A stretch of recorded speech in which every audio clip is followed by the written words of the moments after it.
Le choc ne vient pas d'un discours contre l'Occident. Il vient d'un choix beaucoup plus lourd. Le Burkina Faso d'Ibrahim Traoré regarde désormais vers les BRICS, au moment précis où l'influence française recule au Sahel. Ce mouvement n'est pas une simple annonce diplomatique, c'est un signal de rupture. Et ce signal dit une chose claire. Ouagadougou ne veut plus rester enfermé dans l'ancien système d'aide, de dépendance et de surveillance politique. Depuis son arrivée au pouvoir, Ibrahim Traoré avance avec une logique constante. D'abord, reprendre la souveraineté militaire. Ensuite, réduire l'espace d'influence française. Puis, poser une question explosive: si les partenariats occidentaux n'ont pas empêché l'insécurité, pourquoi continuer à leur confier l'avenir du pays? C'est ici que le dossier BRICS devient central. Pour Traoré, il ne s'agit pas seulement de chercher de nouveaux bailleurs, il s'agit de changer la position du Burkina Faso dans le rapport de force mondial. Les BRICS représentent un bloc capable de concurrencer les institutions dominées par l'Occident, comme le FMI et la Banque mondiale. Ils offrent aussi un discours qui parle directement aux pays fatigués des conditions politiques, des réformes imposées et des partenariats déséquilibrés. Mais ce choix crée immédiatement une onde de choc. Car si le Burkina Faso réussit à se tourner vers les BRICS sans s'effondrer, alors d'autres pays africains pourraient suivre la même trajectoire. Mali, Niger, Burkina Faso, la ligne sahélienne devient déjà un laboratoire de rupture. Et pour Paris, ce n'est plus seulement une perte d'influence. C'est la peur de voir tout un modèle historique se fissurer. La vraie question n'est donc pas de savoir si l'Occident approuve ce virage. La vraie question est plus brutale. Ibrahim Traoré peut-il transformer cette ouverture vers les BRICS en puissance réelle? Ou le Burkina Faso risque-t-il simplement de quitter une dépendance pour entrer dans une autre? Si vous suivez cette bataille pour la souveraineté africaine, gardez cette question en tête. Car derrière le mot BRICS, c'est toute la stratégie de Traoré qui commence à apparaître.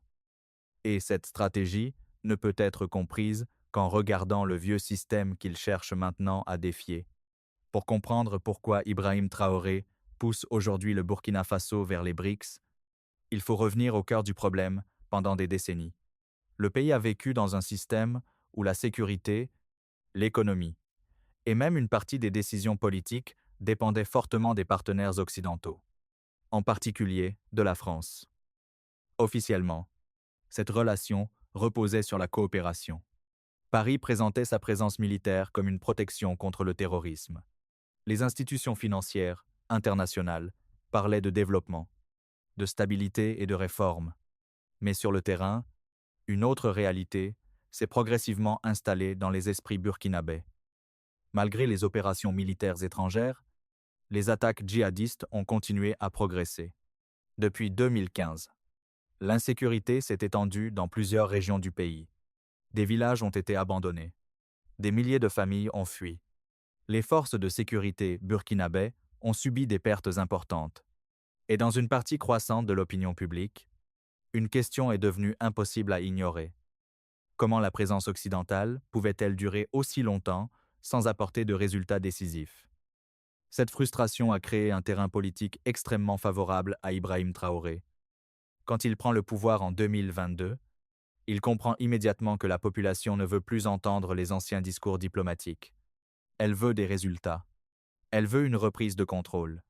Traoré construit alors toute sa communication autour d'un mot central: souveraineté. Mais derrière ce mot, il y a une stratégie beaucoup plus profonde. Traoré sait que le Burkina Faso ne peut pas affronter seul ses défis sécuritaires et économiques. Il lui faut donc de nouveaux partenaires. Cependant, il refuse de revenir dans un modèle où l'aide extérieure impose des orientations politiques internes. C'est exactement pour cette raison que les BRICS deviennent attractifs dans son discours. Car les BRICS proposent une approche différente. La Chine investit massivement dans les infrastructures africaines sans exiger publiquement de réformes politiques immédiates. La Russie développe des coopérations militaires dans plusieurs pays africains. L'Inde cherche à renforcer ses échanges commerciaux avec le continent. Ensemble, ces puissances présentent une alternative au modèle occidental classique Et cette alternative arrive au moment parfait pour Traoré. L'Occident traverse lui-même plusieurs crises, inflation, tensions géopolitiques, guerre en Ukraine, divisions internes, pendant que Washington et Bruxelles concentrent leur attention ailleurs. Certains dirigeants africains voient une fenêtre stratégique s'ouvrir, une occasion rare de rééquilibrer les rapports de force. Traoré utilise donc cette période pour accélérer ces ruptures. Les troupes françaises quittent progressivement le Burkina Faso. Les discours contre la dépendance économique deviennent plus fréquents.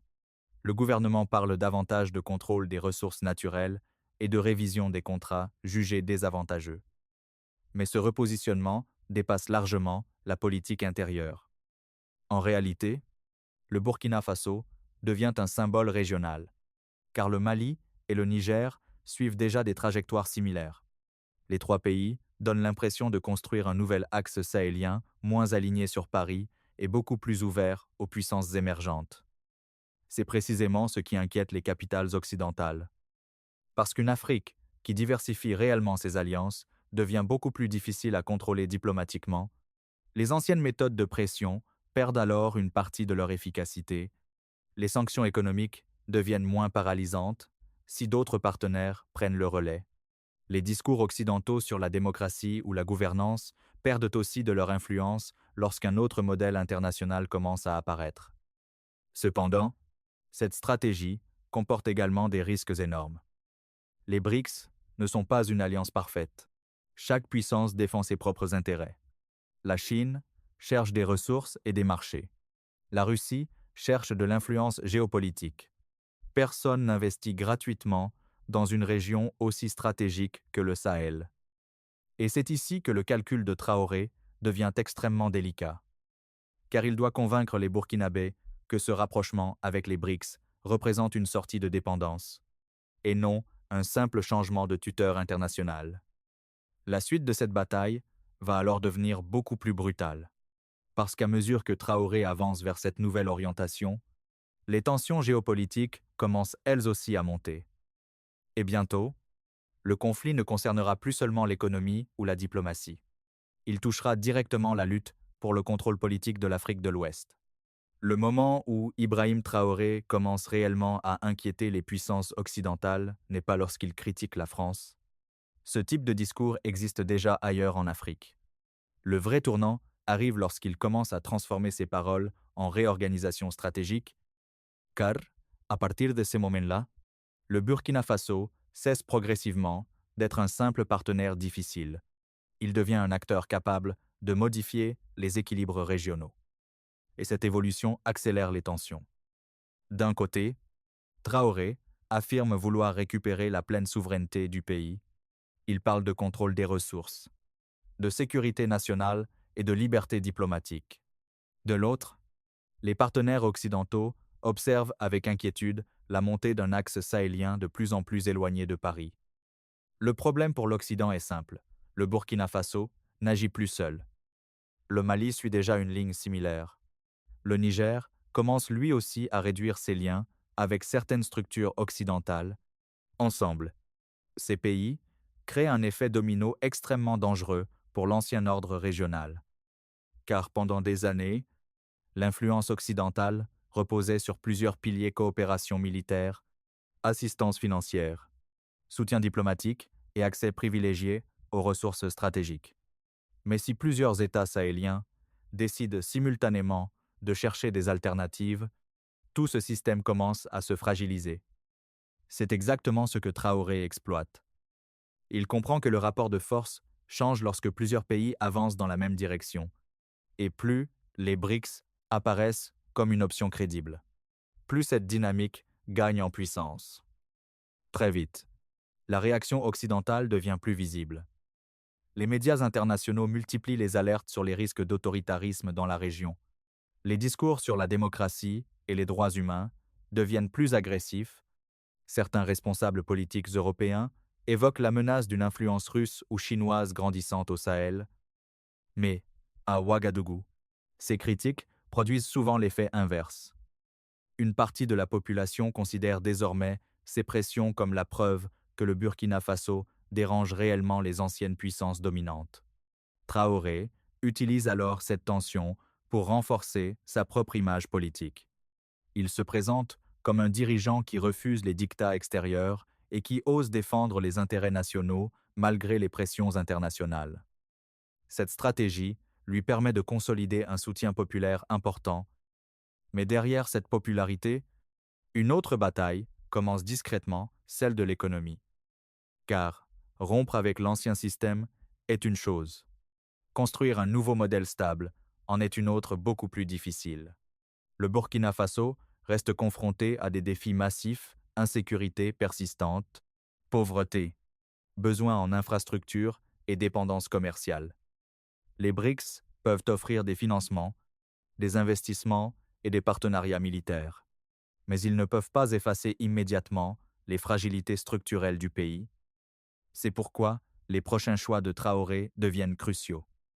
S'il réussit à utiliser cette ouverture vers les BRICS pour renforcer réellement l'économie nationale, il pourrait transformer le Burkina Faso en symbole continental de résistance politique. Mais si la situation sécuritaire ou économique se détériore, ses adversaires utiliseront immédiatement cet échec pour discréditer toute sa stratégie souverainiste. Et dans ce contexte, chaque décision devient un test. Car désormais, le combat dépasse largement la personne d'Ibrahim Traoré. Ce qui se joue, c'est la possibilité pour les États africains de sortir d'un système dominé depuis des décennies par les puissances occidentales.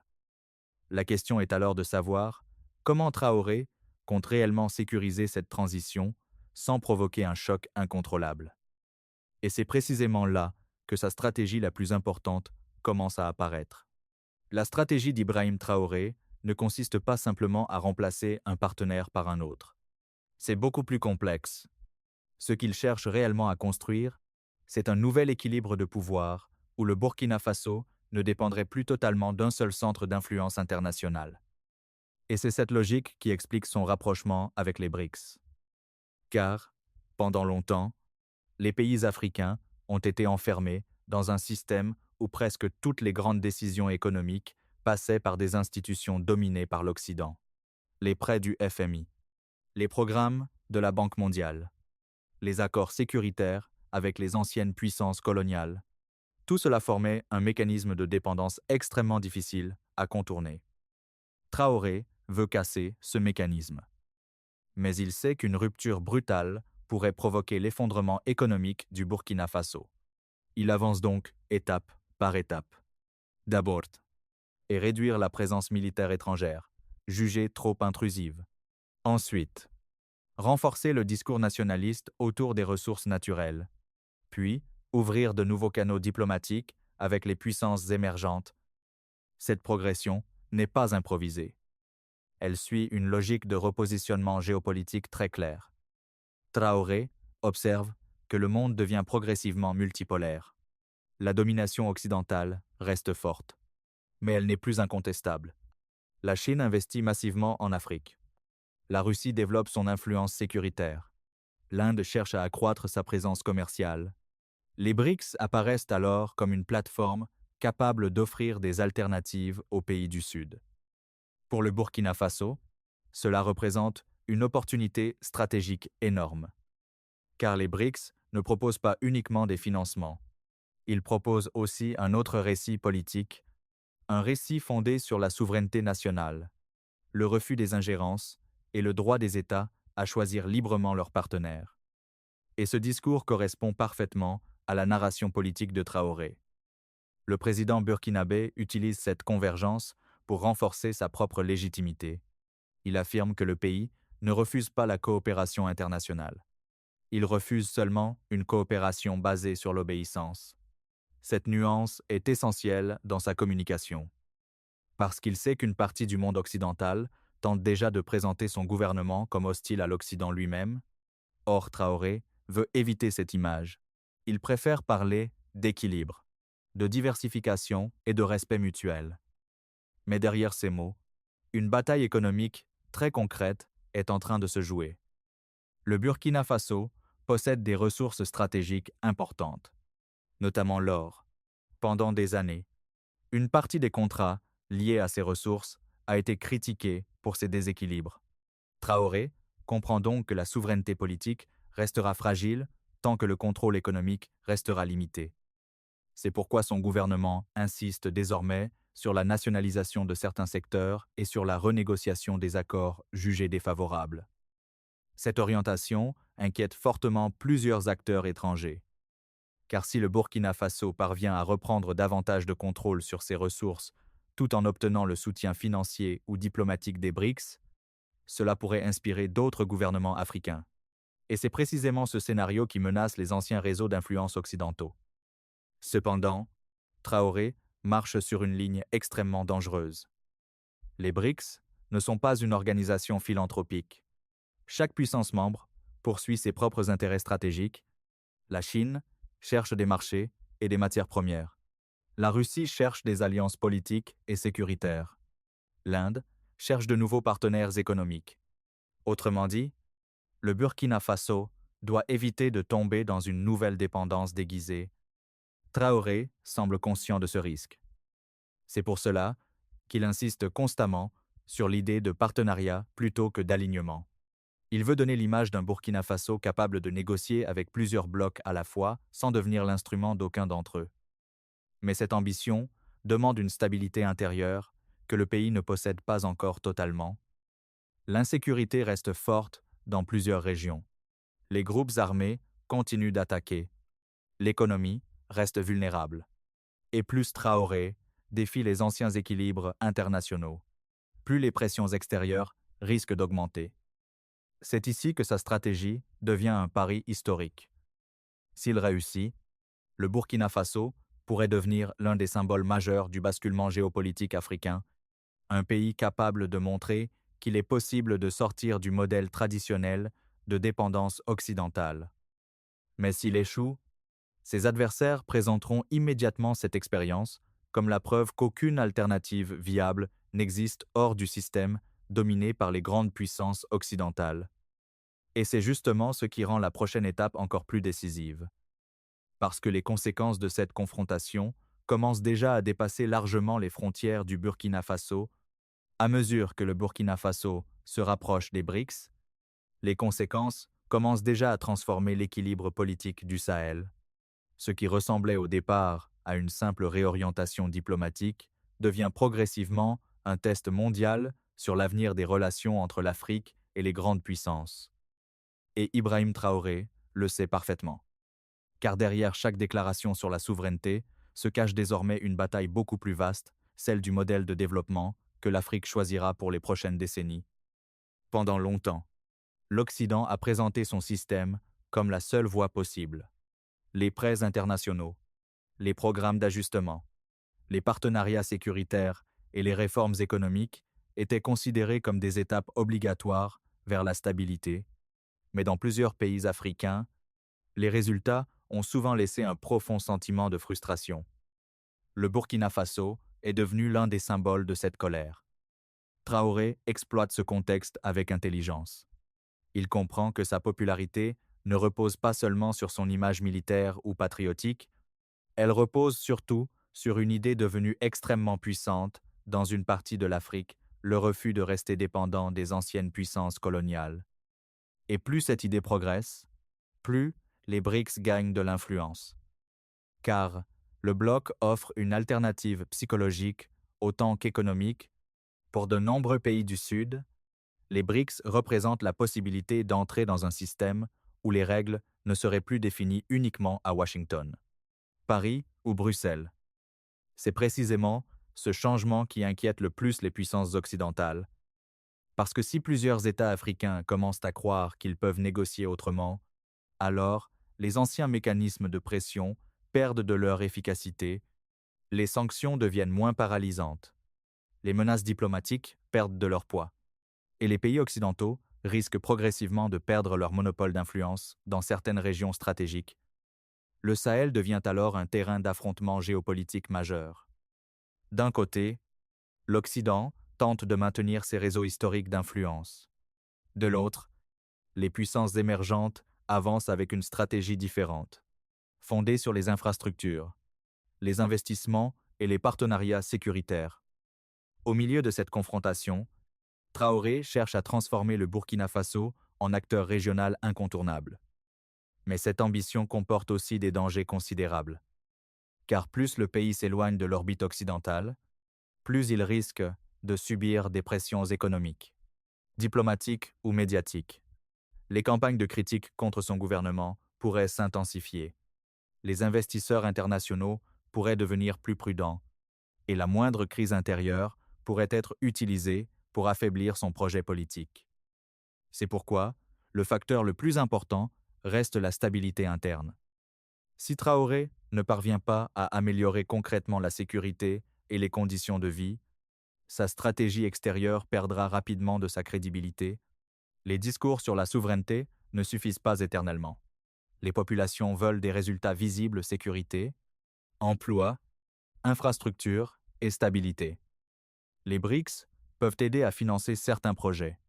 Ils peuvent offrir des soutiens diplomatiques et économiques. Mais ils ne régleront pas automatiquement les problèmes structurels du Burkina Faso.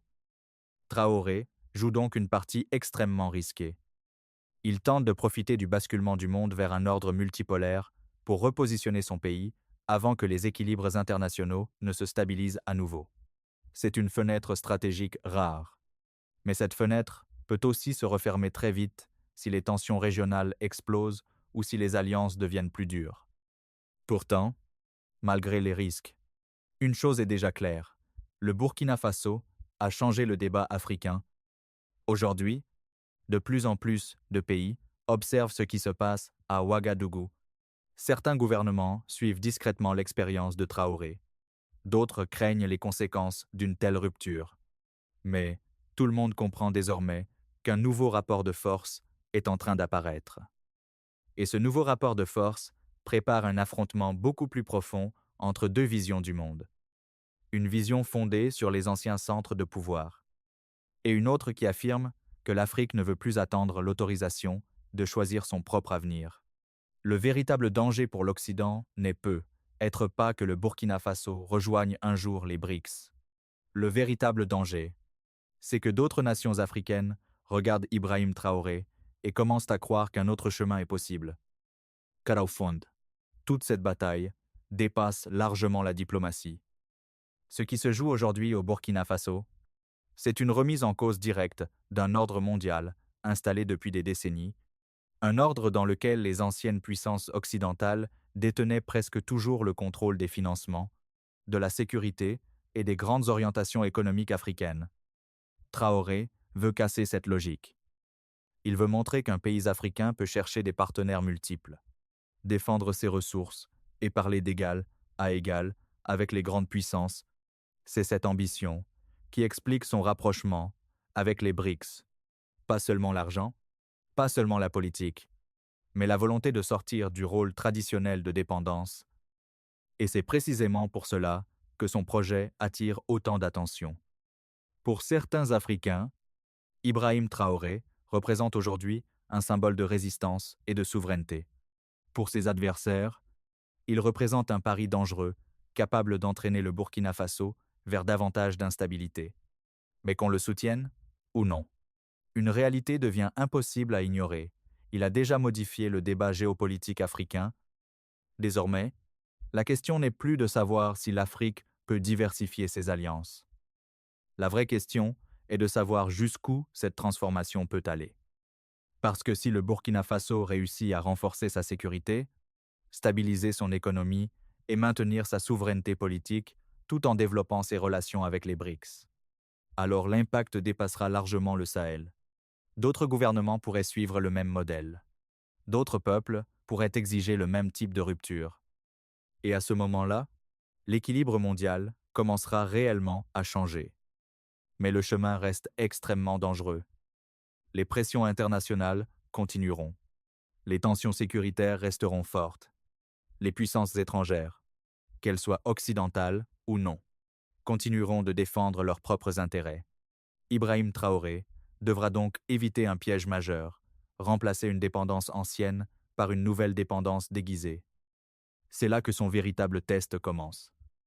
Car il ne suffit pas de rejeter l'ancien système. Il faut construire quelque chose de plus solide à sa place. Et aujourd'hui, Personne ne peut encore dire avec certitude si le Burkina Faso réussira cette transformation historique ou s'il deviendra un nouveau champ de bataille entre grandes puissances. Mais une chose est sûre, l'Afrique change rapidement. Et Ibrahim Traoré a déjà décidé de placer le Burkina Faso au centre de ce changement. Si cette analyse vous a intéressé, dites-nous en commentaire les BRICS représentent-ils une véritable chance pour l'Afrique ou simplement une nouvelle forme d'influence étrangère? Et surtout, le Burkina Faso peut-il réellement tenir face aux pressions internationales qui commencent déjà à s'intensifier